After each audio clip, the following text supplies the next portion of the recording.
Welcome back once again to another episode of SLMA Radio. Rotating series of programs for at-work listeners like you on a variety of different topics. Today it's Revenue Rebels, brought to you by the good folks at Demand Lab, the sponsor of the program, with our host, Roan Morgan, the CEO of Demand Lab. So let's kick it off and bring her in. Hey, Roan. Hey, everybody. It's Thursday, and I'm excited to be back for another episode of Revenue Rebels. Welcome, listeners. I'm really looking forward to today's show. We'll be talking with a longtime client and friend, Lauren Weiner. She's the Executive Director of Marketing at IHS Markit. Super excited to have you on the show today, Lauren. Thanks for having me, Ron. Great to be here. Cool. So by way of introduction, Lauren drives marketing and strategic planning efforts for IHS Markit, private capital and corporate businesses on a global scale.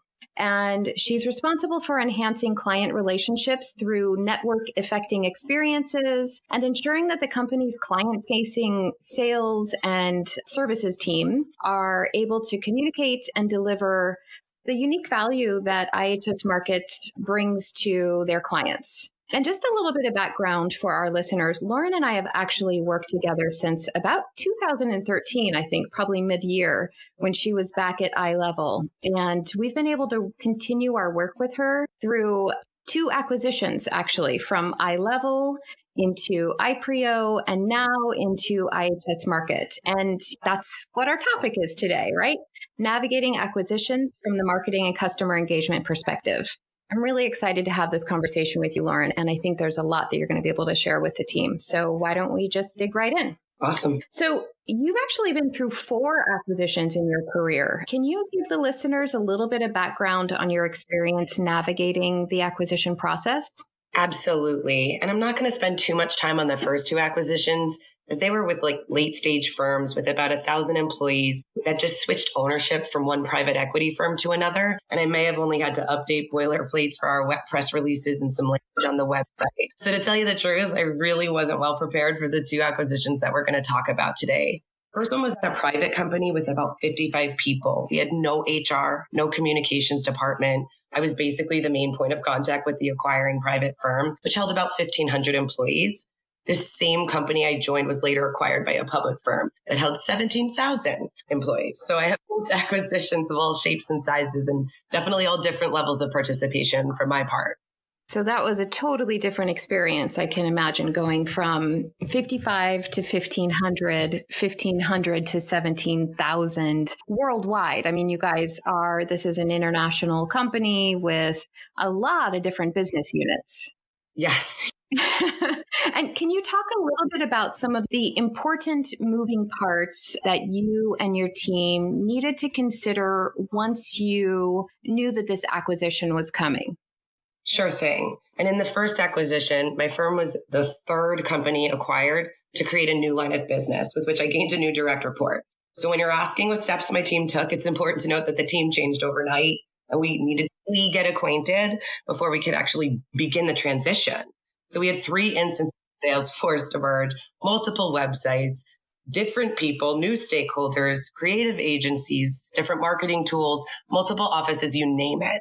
So we obviously had to take it in stride, be really flexible, put the clients first. So that's what we did. We prioritized client communication so that they could feel like they were the first to know. It's very important that your clients feel like they're not being bombarded by a press release that your company is changing. And what does that mean for them? So we took an inventory of what was external facing. We prioritized that to limit confusion with all of our brands. And we reskinned our website and marketing materials within about a 3-month period.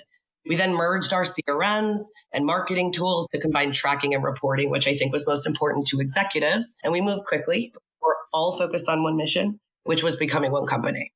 And for the second one, as you mentioned, a very large company with about 17,000 employees. So the transition looked and continues to look very different than the one from the 1,500 people. It's all just the increased numbers of systems, the employees, the product lines, the office locations, just makes integration take a bit longer.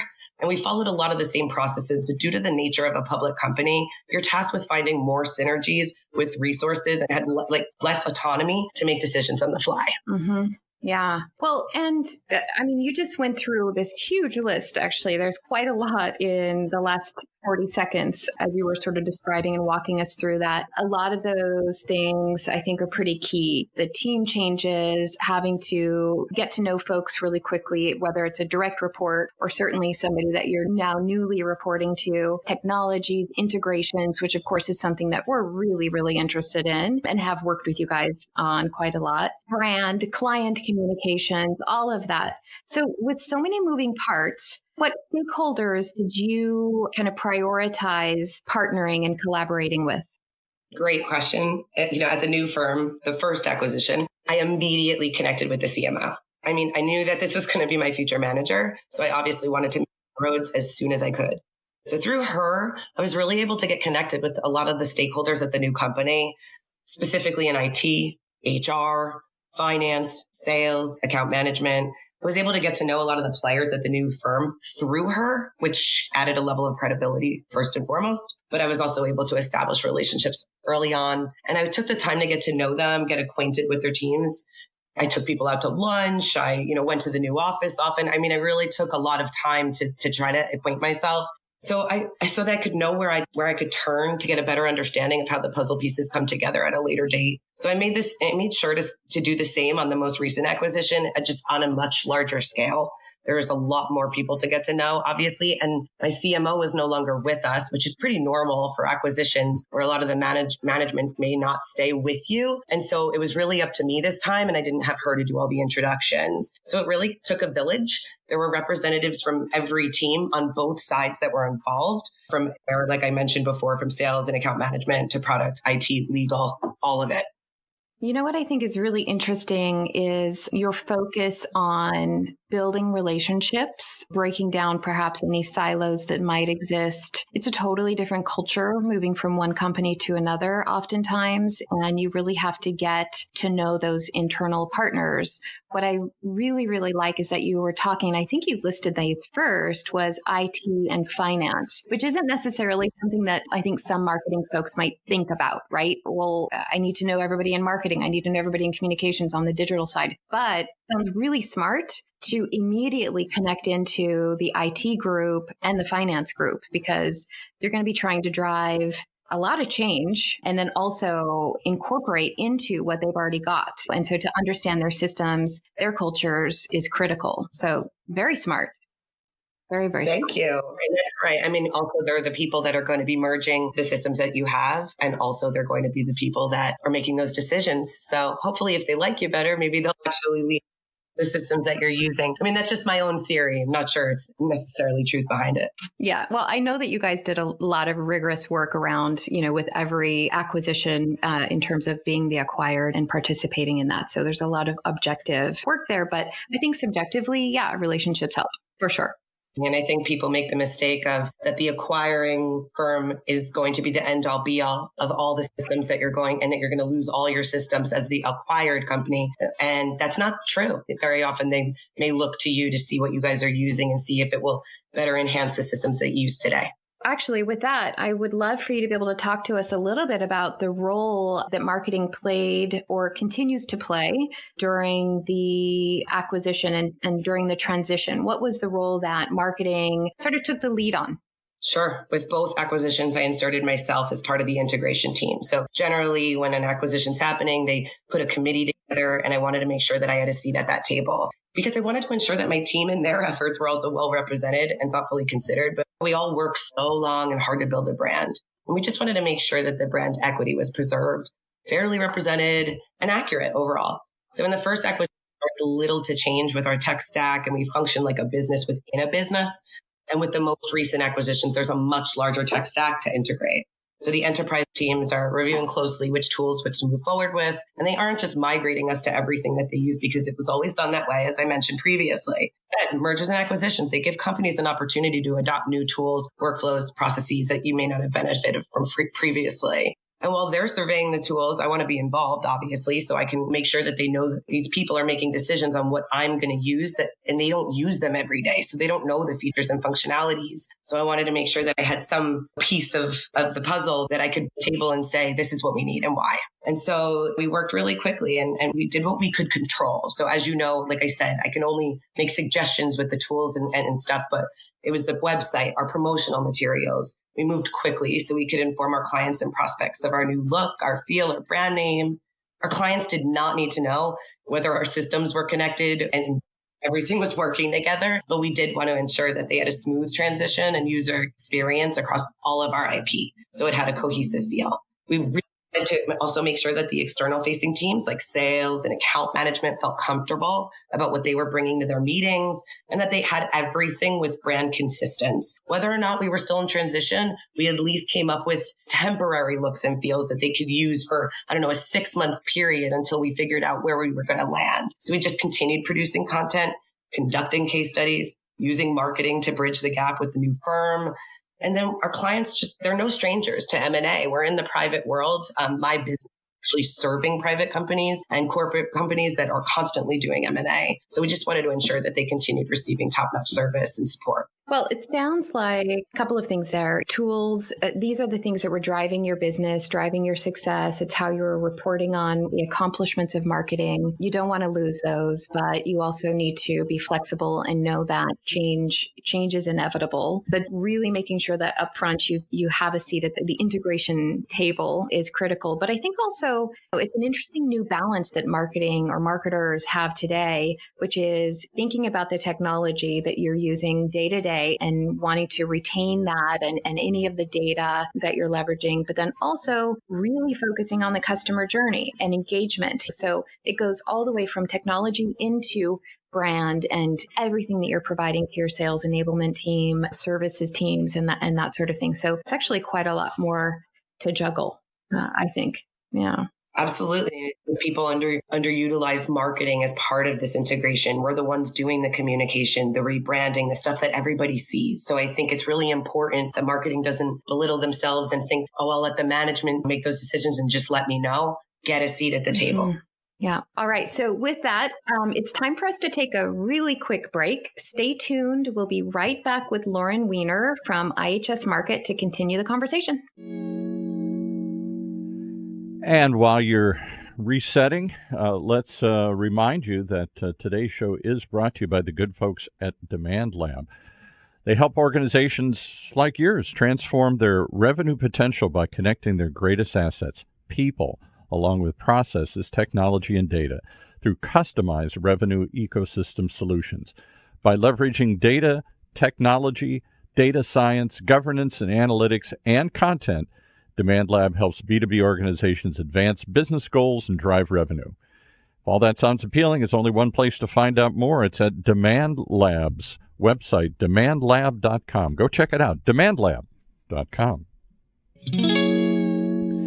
And with that, everybody's demanding we hear the rest of the show. Here we go. Thanks so much, Paul. So, Lauren, you mentioned managing the integration of your tech platforms was a big part of these acquisitions, getting a seat at that table and talking about the marketing tools. How did you handle the integration of multiple CRM instances and your other marketing and sales tools?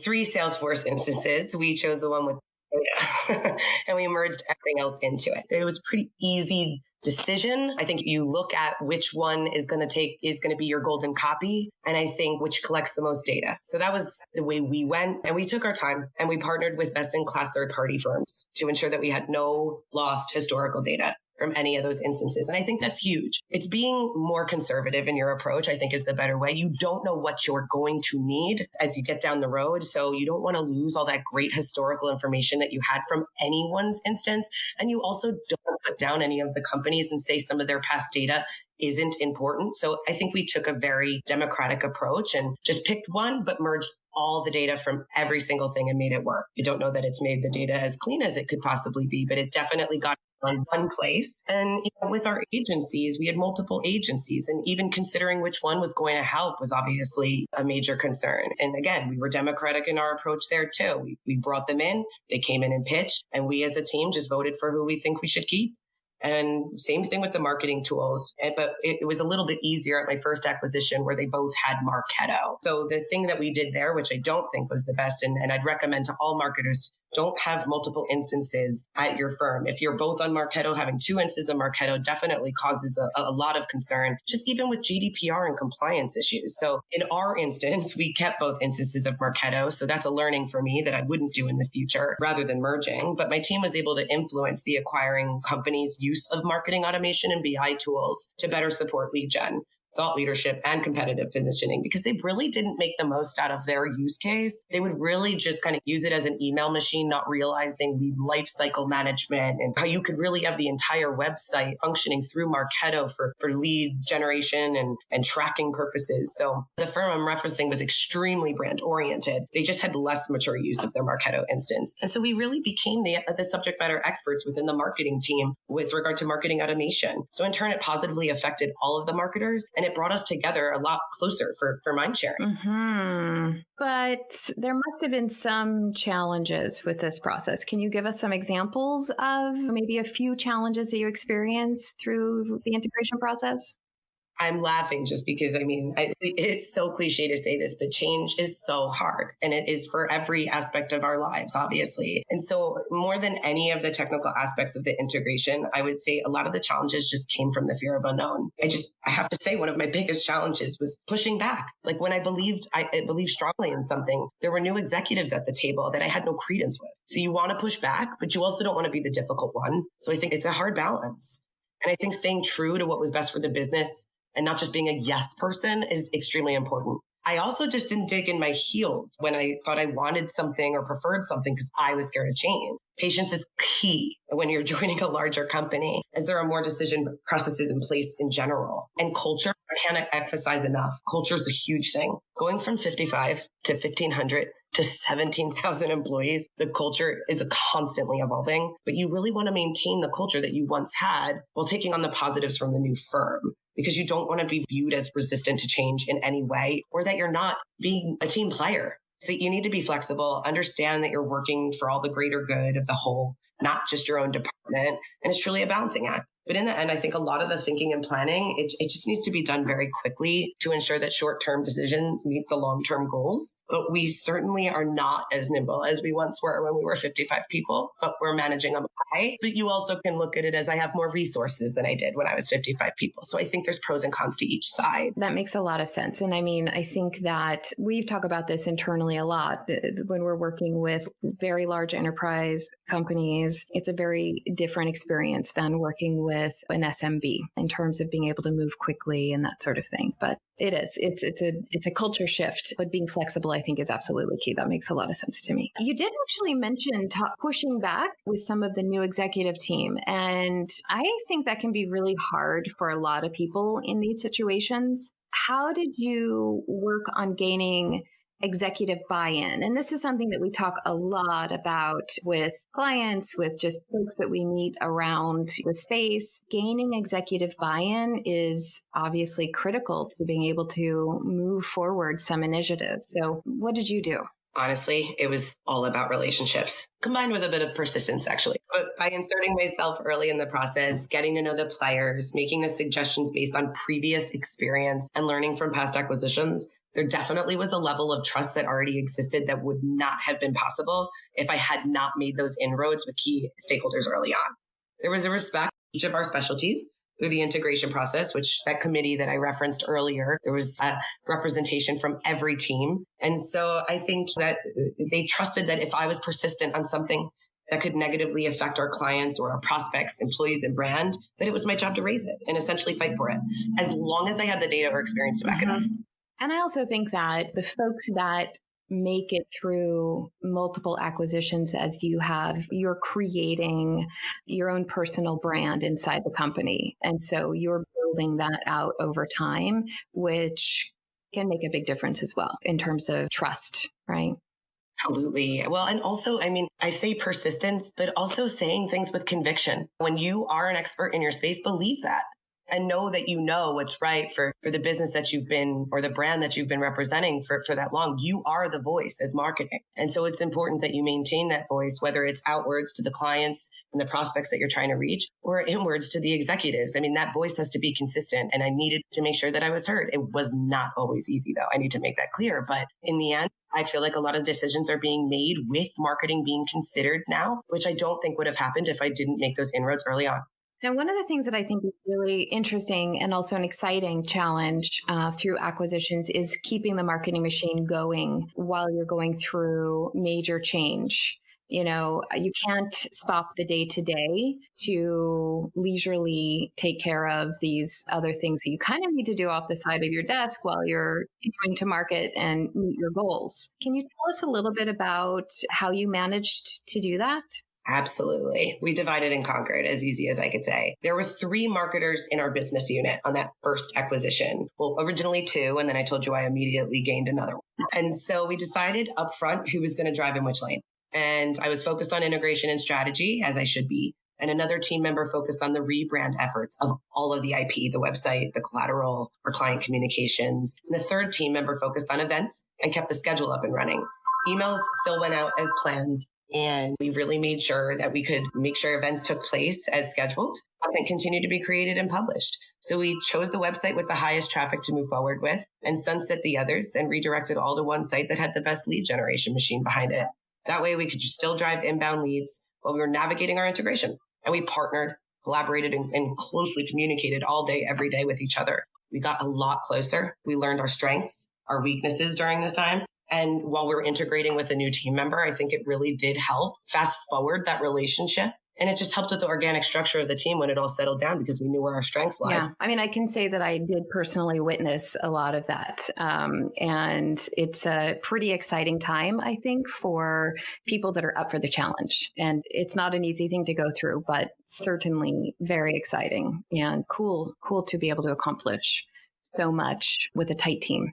So we're actually just to the end of our time, and I'd love to ask you to share your perspective on any critical factors that marketing should be aware of if they also want to take the lead or take a leadership role in a successful acquisition effort. I think I've really kind of said this in a lot more words previously, but it's identity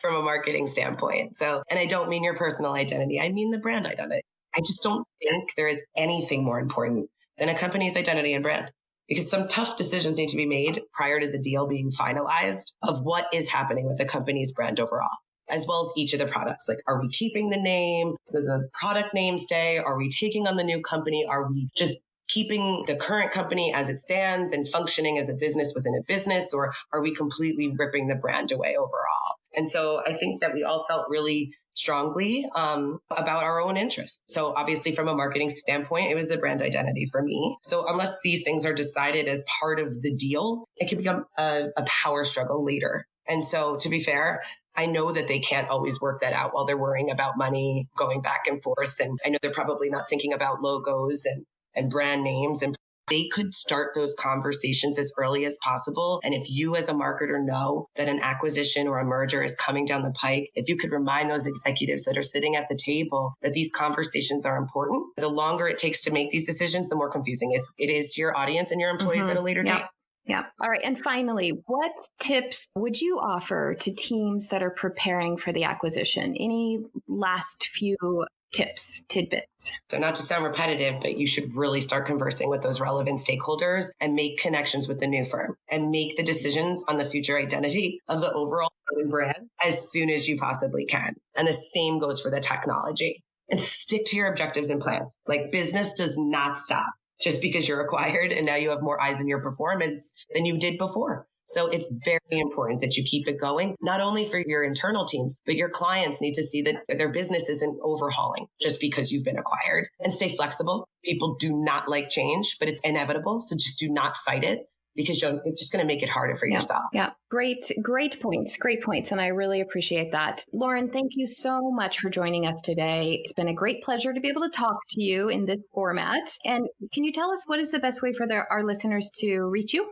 Absolutely. By email, LinkedIn, whatever they prefer. So I'm LinkedIn under Lauren Weiner. They'll find me as Executive Director of IHS Markit, just like you mentioned in the beginning. And I'd be happy to answer any questions along the way because there will be a ton. Yeah. Thank you for that offer. And the spelling of your last name for our listeners. Sure. It's Weiner. So if anyone would like to email me, that's lauren.weiner@IHSmarkit with an I, MARKIT.com. And a big thank you for our listeners for joining us today on Revenue Rebels. I'm your host, Roan Morgan, and you can find me on LinkedIn by looking up Demand Lab or visiting our website at demandlab.com. And don't forget to sign up for our monthly newsletter and check out our resources, including other podcasts, as well as tips, tricks, and how-to guides that are all over our resources on the website.